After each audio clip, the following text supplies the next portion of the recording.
We're hearing consistently the same thing from the divine masculine. This relationship is too intense for me. This twin flame relationship is too intense for me. Hi everyone, I'm Nicole Peretti with Twin Flame Revolution. I'm one half of that baby. I'm a consciousness mentor, badass coach, helping people to get to the core roots of issues that are blocking them from having everything that they want in their life and creating that life that they want in, whether it's business, whether it's in your twin flame relationship, whether it's in your sacred partnership, or if you are a divine leader, celebrity, have a huge platform, really help people to stand in their power, protect what they are doing, protect their platform, and allow for them to be the highest version of themselves. There's so much energy right now on this subject. My throat's like, ah. So I can't handle the intensity of this relationship. And when you think about the divine masculine, when you think about this energy that is the divine masculine, I'll see warrior. I'll see these angelic beings that are huge and muscular. You're seeing these men who went to battle, right? You see American Indian, hunting and gathering and on their horses and collecting for their families, protecting their families, taking care of their families. This strength, this internal strength that is just overwhelmingly infinite. And then we hear the saying, this relationship is too intense for me.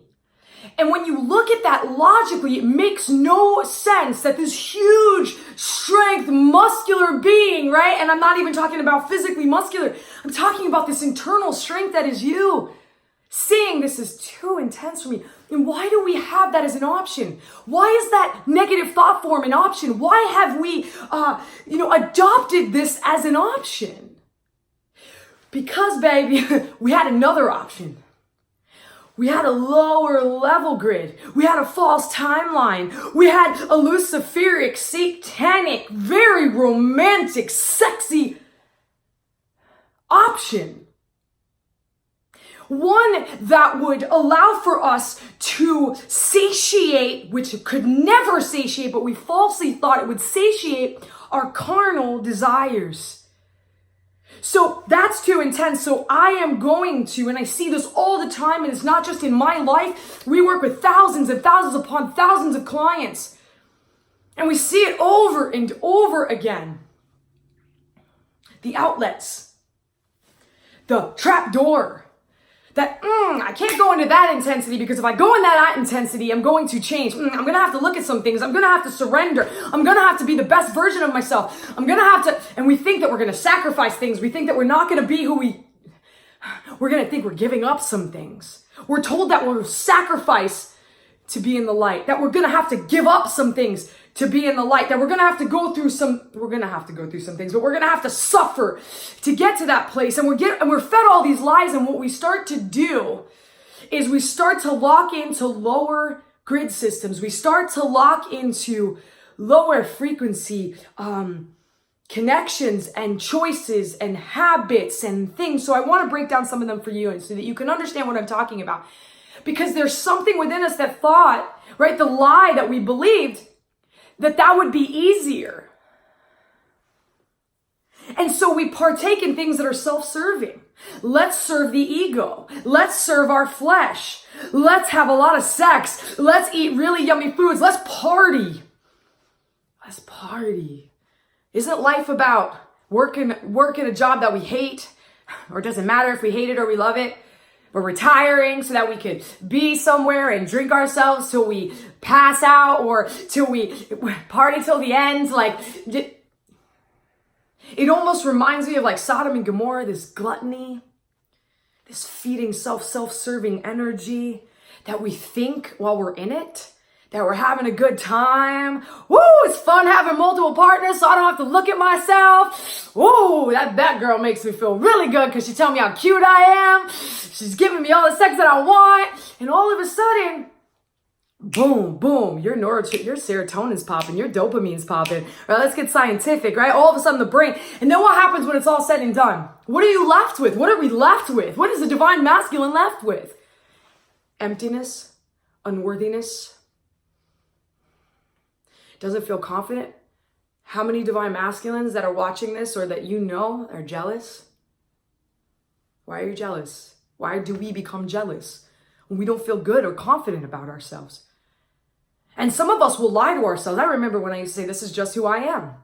I'm in alignment with who I am. I like to party. I like to have it all. I remember when I was younger, my mom said, hey, baby, you can have it all. She didn't know I was going to become an addict, so she didn't know who she was talking to. But she was like, you get to party, you get to have a wife, you get to have kids, you get to be happy, you get to have money, you can have it all, right? And I just chose the party and the girls and anything to satisfy the things that I wasn't willing to look at. And so we have two options. We have two options at every moment, right? We have these two options, alignment or misalignment. And the divine masculine is all about physicality. It's carnal, right? The way we show love has a lot to do with our sexuality. But when we start to use it in a way to feed our wounds, right? Some of these behaviors, most of these behaviors are symptomatic of wounds, right? So now we're going to talk about wounds. And so we start to lock into the wound, and the wound has a specific frequency, right? It hurts. It pulls us down a little bit. And then what happens from the wound, we've been talking about this, in the solar eclipse video, about how from the wound, we'll start to go into distortion and story. So the divine masculine goes into these distortions and stories about themselves, and they start to paint a picture of what they think they are. Piece of crap. Men too, right? Men and women who are the divine masculine worry about their bodies. I'm not all that in a bag of chips. I am broken. So what do we do with that? We start to go into the distortion energy. The distortion energy, actually, all those things I was saying, those negative thought forms, they have a frequency. And they're lower frequency. They're full of guilt and shame.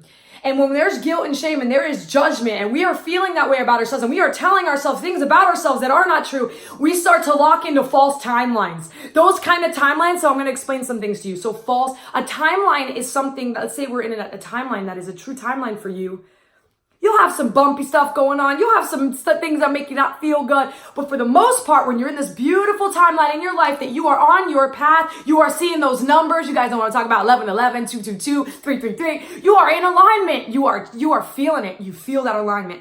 When you are in a false timeline, all of a sudden you dip into some just negative stuff where all of a sudden it pulls you into a timeline that really might not have had to happen. And we feel so off. And we're depressed and we're anxious and we're sick. And then we're trying to fix what that feels like. And instead of getting back in alignment, we start to feed that friggin' feeling, that emotion. And we start going deeper. We start going deeper into choices that then lock us in to these Luciferian and satanic grid systems. What's the difference between a light, unconditional love grid system and then that grid system, right? This grid system, Luciferian, satanic grid system, sometimes is going to make you feel like you met God. It's going to be so sexy and romantic, and it's going to make you feel so good that you think you met God. Let me give you an instance. I remember the first time I did crystal meth. I was on the side of a cliff, and in that moment, I was so damaged that when I did the drug, it fired so many things. So if you've seen a brain on meth or you've seen a brain on MDMA, if you've seen a brain on drugs, and when you are completely, your conscious isn't totally there, right? You're in this space, your friggin' brain's firing, which you could possibly get there when we meditate. We can get to places like that without the drug being in there, without synthetic things in there. So the brain's firing, and you don't understand that maybe. You don't understand that you're just feeling connected for a moment. You're just like, holy shit, I just met God.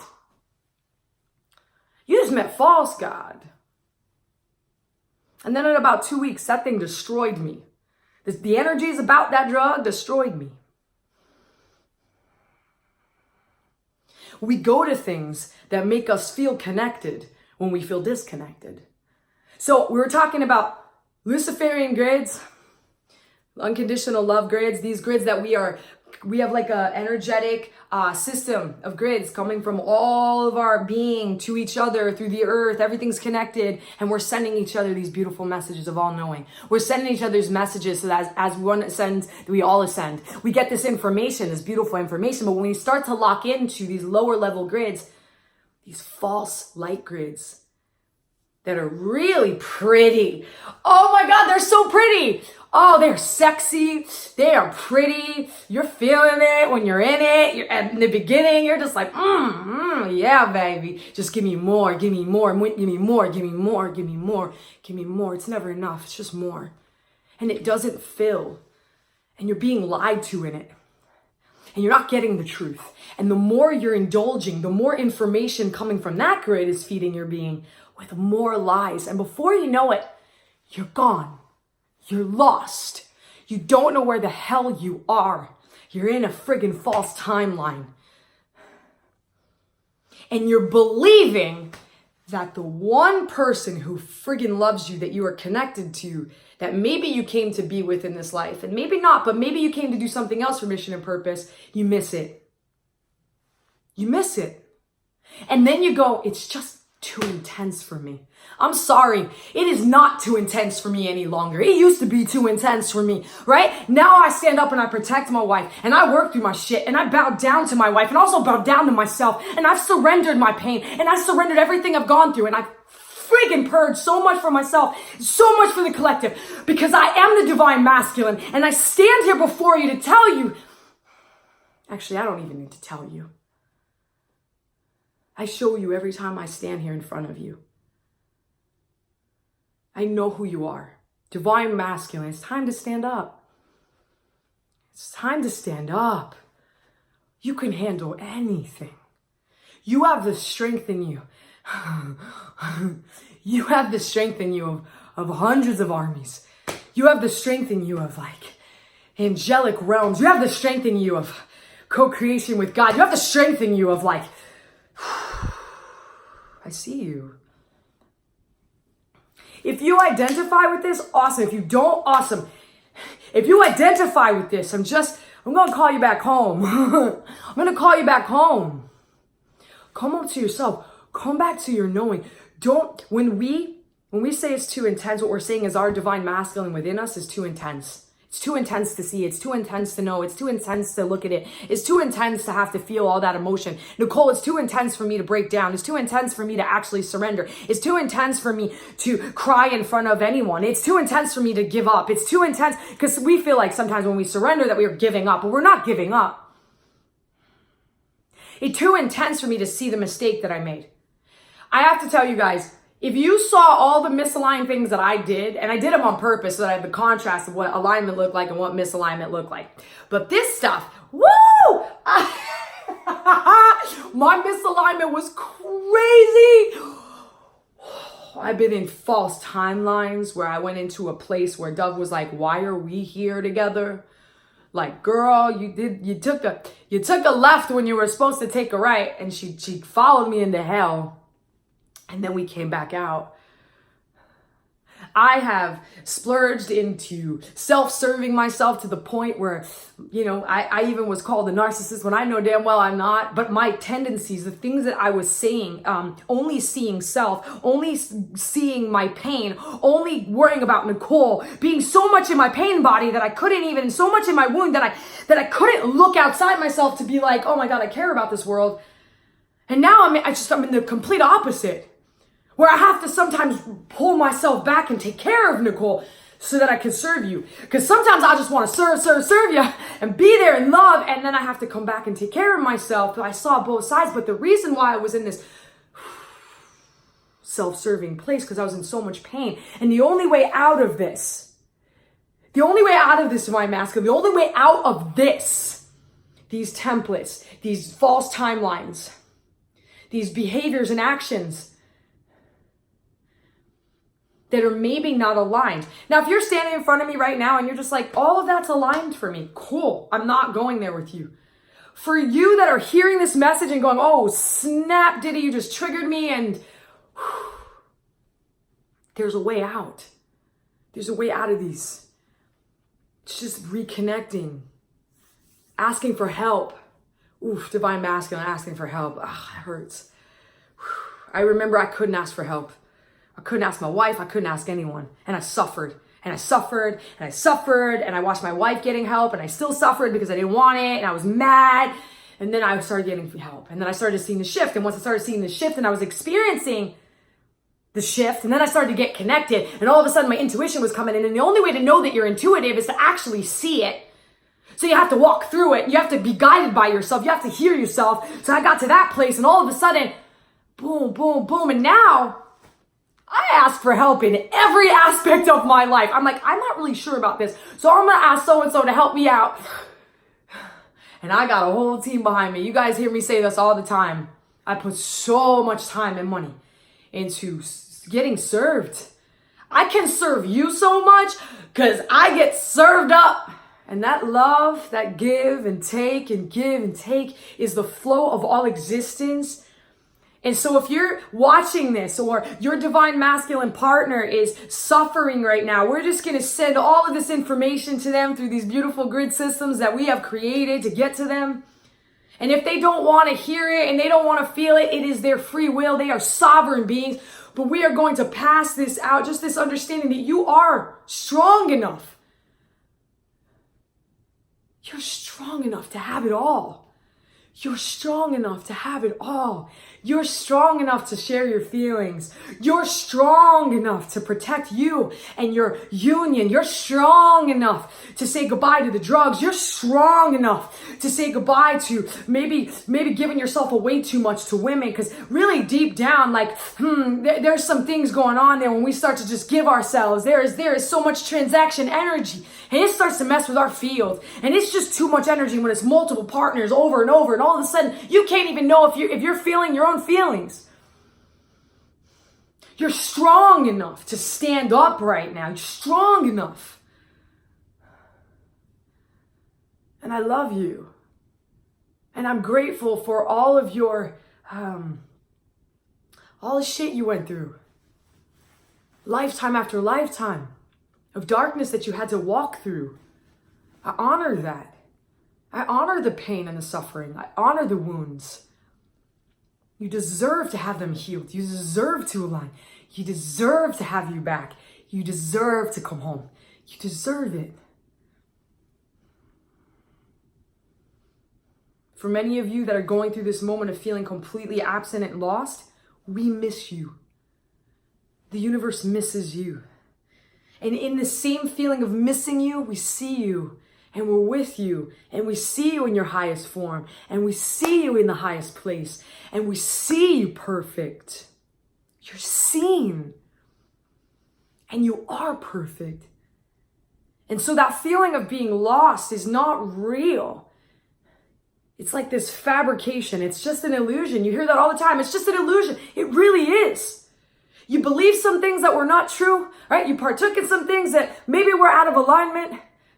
You're feeling some things and thinking some things about yourself that are not true. It's okay, right? The only way to get through that is to look at it, to understand it, and to move through it. And so I honor all of you, and I send you big, big love. And thank you for sharing this moment with me.